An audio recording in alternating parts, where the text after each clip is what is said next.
پشتی 10 روزان ji qedexekirina giştî careke din jiyan vedgere ta xwe kolanên bajarê Kobanî. Dikanên bazaran tên vekirin û welatî pêdeviyên xwe yên jiyanê dikirin.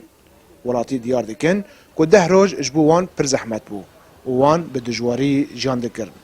والله واداشتا این روز کلید کردن ده معنی به نخوشی بس هیچ جور ملت غرض بیگارگه تش بیگارگن ایدو به کری سربت کنجون دشغلن اوج گونه حرامه این که نه دوست بی پیش را بکن غرض خواب کردن این تیر جزء تیروانو که یعنی حرامه گونه والله خوشه چی بیه خوشه تمام رنده جوی خوشه شباب با آخه بس ما قد کن والله اون دو پیرم شتتونه قد بون جنین قد بون جگی قد بون Deheyama van 10 rojan de tu kirin û firotan natekirin. Li nirxê dolarê Emerîkî roj bi roj bilind bû. Ku zêdeyê 5 lîreyê Sûrî avit bû serxwe.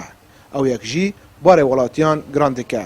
Ku karîna kirinê lawaz dike, nameze ku van 10 rojan de li vû tevgera aborî her wiha dahatin rojane ji bo karkiran hatibû rawestandin.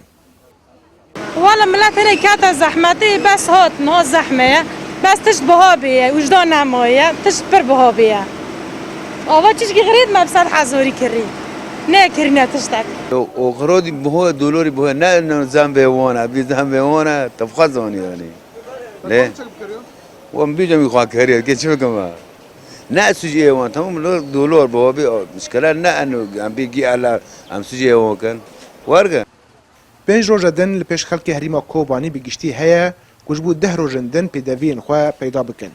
Ji ber ku li gor biryara rêveberiya herîma Firatê ku dê qedexekirina giştî ji bo 10 rojên din were berdewam kirin. Da ku êrişa vîrusa korona li ser herîmê lawaz bibe. Rûdwan Bêzar, Kurdistan 24 Kobanî.